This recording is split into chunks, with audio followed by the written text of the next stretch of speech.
আসসালামু আলাইকুম ওরহমতুল্লাহি ওয়াবারাকাতুহু। প্রতিদিনের আমল ইউটিউব চ্যানেলে সম্মানিত দিনী মা ও বোনেরা এবং ভাইরা, আশা করছি আল্লাহ তাআলার অশেষ রহমতে ভালো আছেন এবং সুস্থ আছেন। আলহামদুলিল্লাহ। আজ অত্যন্ত গুরুত্বপূর্ণ পরীক্ষিত একটি ভিডিও নিয়ে হাজির হয়েছি।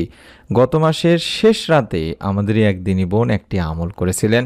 মনের মধ্যে শতভাগ বিশ্বাস নিয়ে রব্বুল আলামিন আল্লাহ তাআলা তার ডাকে সাড়া দিয়ে তাকে নেক সন্তান লাভের সুসংবাদ দিয়েছেন। আলহামদুলিল্লাহ। আপনারা যারা নেক সন্তান চান তারা এই আমলটি করে দেখতে পারেন। রব্বুল আলামিন চাহে তো আপনারও দোয়া কবুল করে আপনাকেও নেক সন্তান লাভের সুসংবাদ দিতে পারেন।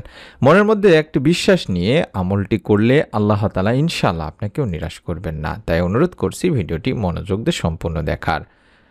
রাতের ইবাদত ও দোয়া আল্লাহ তাআলার কাছে অনেক মর্যাদা ও সম্মানের।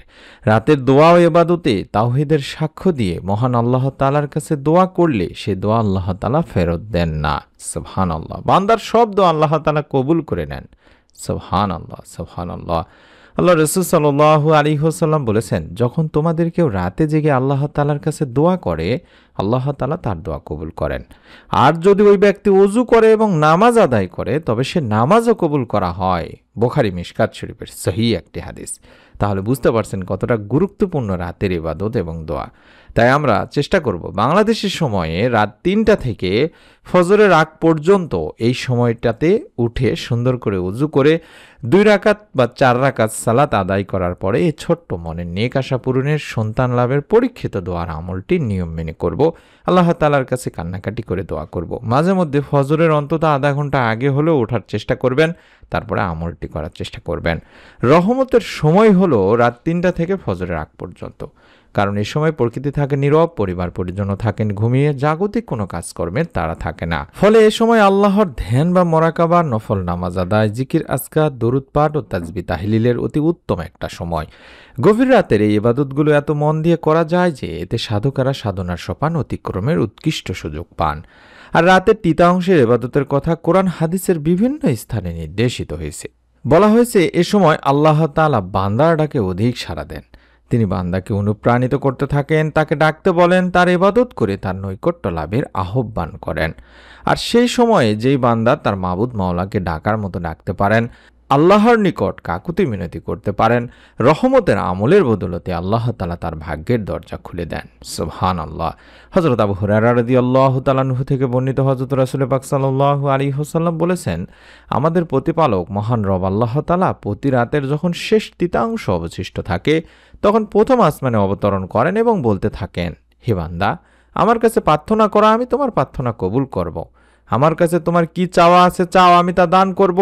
আমার কাছে তোমার জীবনের গুনাহের জন্য ক্ষমা প্রার্থনা করো, আমি তোমার গুনাহ মাফ করে দেব, ক্ষমা করে দেব। সহিহ বুখারী শরীফের সহিহ একটি হাদিস। আর এই সময়টিতেই আমরা আল্লাহ তাআলার কাছে বেশি বেশি করে দোয়া করব, রব্বুল আলামিন যেন আমাদেরও মনের নেক আশা পূরণ করেন। তার জন্য কান্নাকাটি করে আমল করার চেষ্টা করব। শেষ রাতে প্রথম কাজ হবে আপনাদেরকে বেশি বেশি করে নফল ইবাদত করা। চাইলে দরুদ পড়তে পারেন, ইস্তেগফার করতে পারেন, নফল নামাজ আদায় করতে পারেন। অবশ্যই অবশ্যই বেশি বেশি দরুদ ও ইস্তেগফার পাঠপূর্বক মনের নেক আশা পূরণের পরীক্ষিত প্রমাণিত সন্তান লাভের এই ছোট্ট দোয়ার আমলগুলো করতে বলবো। আল্লাহ রাব্বুল আলামিন নিঃসন্তান পিতামাতাকে যে দোয়াটি শিখিয়ে দিয়েছেন তার মধ্যে একটি দোয়া হলো, রাব্বি লা তাজারনি ফারদাও আনতা খায়রুল ওয়ারিসিন। আমি দেখায় দিচ্ছি স্ক্রিনের মধ্যে, আশা করছি মোবাইল স্ক্রিনশট নিয়ে নেবেন। রব্বি লা তাজারনি ফারদাও আনতা খায়রুল ওয়ারিসিন। এই দোয়াটি আপনাকে পড়তে হবে। নিয়মটি শিখিয়ে দেব, তখন আবার দোয়াটি দেখাবো, কোনো সমস্যা নেই ইনশাআল্লাহ। এই দোয়াটি সূরা আম্বিয়ার 89 নম্বর আয়াতে রয়েছে। এই দোয়ার অর্থই হচ্ছে, হে আমার রব, আমাকে একা রেখো না, তুমি তো উত্তম উত্তরাধিকারী বা নেক সন্তান দানের অধিকারী। আর জাকারিয়া আলাইসাল্লামও বার্ধক্য পর্যন্ত নিঃসন্তান ছিলেন।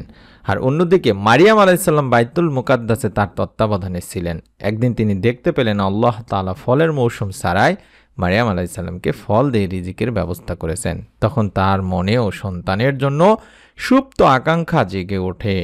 তাই তিনি আল্লাহ তাআলার দরবারে একটি বিশেষ দোয়া করেছিলেন। এই দোয়াটিও আমরা করব, রাব্বি হাবলি মিল্লাদুনকা যুররিয়াতান তাইয়্যিবাতান ইন্নাকা সামিউদ দোয়া। আশা করছি দোয়াটির স্ক্রিনশট নিয়ে নিয়েছেন। এটিও সূরা আলে ইমরানের 38 নম্বর আয়াতে রয়েছে। হে আমাদের রব, আপনার পক্ষ থেকে আমাকে পুত্র পবিত্র সন্তান দান করুন। নিশ্চয়ই আপনি প্রার্থনা কবুলকারী বা প্রার্থনা শ্রবণকারী। এবং ইব্রাহিম আলাইসাল্লামও একসময় নিঃসন্তান ছিলেন। এই দোয়াটিও তিনি করেছিলেন আল্লাহ তাআলার কাছে। আর সেই দোয়াটি হলো রাব্বি হাবলি মিনাস সলিহিন, রাব্বি হাবলি মিনাস সলিহিন, রাব্বি হাবলি মিনাস সলিহিন। হে আমার প্রভু, আমাকে এক সৎকর্মশীল সন্তান দান করো। সূরা সাফফাতের 100 নম্বর আয়াতে বলা হয়েছে। অর্থাৎ যে দোয়াগুলো দেখালাম এই দোয়াগুলো আপনাকে পড়তে হবে মনের মধ্যে শতভাগ বিশ্বাস নিয়ে নিয়ত করে শেষ রাতে, অর্থাৎ ফজরের অন্তত আধা ঘন্টা আগে কিংবা রাত 3টা থেকে ফজরের আগ পর্যন্ত এই সময়টিতে উঠে প্রথম কাজ হবে দরুদ এবং ইস্তেগফার বেশি বেশি করে পড়া। অর্থাৎ আপনি চাইলে শুধুমাত্র সাল্লাল্লাহু আলাইহি ওয়াসাল্লাম, সাল্লাল্লাহু আলাইহি ওয়াসাল্লাম অর্থাৎ যে ছোট্ট দরুদটি দেখাচ্ছি এটি 100 বার পড়বেন। তারপরে আপনার দ্বিতীয় কাজ হলে আস্তাগফিরুল্লাহ, আস্তাগফিরুল্লাহ, আস্তাগফিরুল্লাহ, আস্তাগফিরুল্লাহ অর্থাৎ এই ছোট্ট ইস্তেগফারটি অন্তত 100 বার পড়বেন। তার আগে আপনি অন্তত 2 রাকাত বা 4 রাকাত নামাজ আদায় করে নেবেন। তারপরে 100 বার দরুদ, 100 বার ইস্তেগফার পড়ার পরে 100 বার করে এই দোয়াগুলো পড়বেন। অর্থাৎ প্রথমে যে দোয়াটি দেখালাম, রাব্বি লা তাজারনি ফারদাও ওয়া আনতা খায়রুল ওয়ারিসিন, এভাবে অন্তত 100 বার পাঠ করবেন। এবং 100 বার পাঠ করবেন রাব্বি হাবলি মিন লাদুনকা যুররিয়াতান তাইয়্যিবাতান ইন্নাকাস সামিউদ দুআ, এটিও অন্তত 100 বার পাঠ করার চেষ্টা করবেন। তারপরে 100 বার পাঠ করবেন রাব্বি হাবলি মিনাস সলিহিন, রাব্বি হাবলি মিনাস সলিহিন, রাব্বি হাবলি মিনাস সলিহিন, এভাবে 100 বার পাঠ করে 2 হাত তুলে আল্লাহ তাআলার কাছে দোয়া করবেন। আপনার নিজের ভাষায় নিজের মতো করে আল্লাহ তাআলার কাছে নেক সন্তানের জন্য চাইবেন। রব্বুল আলামিন ইনশাআল্লাহ আপনাকেও নিরাশ করবেন না, আপনারও মনের নেক আশা পূরণ করে দেবেন। মনের মধ্যে শতভাগ বিশ্বাস নিয়ে নিয়ত করে আমলটি করুন এবং এরকম নতুন সন্তান লাভের পরীক্ষিত আমলের ভিডিওগুলো পাওয়ার জন্য প্রতিদিনের আমল ইউটিউব চ্যানেলটি সাবস্ক্রাইব করে বেল বাটনটি অন করে রাখুন। সকলে ভালো থাকুন, সুস্থ থাকুন। আসসালামু আলাইকুম ওয়া রাহমাতুল্লাহি ওয়া বারাকাতুহু।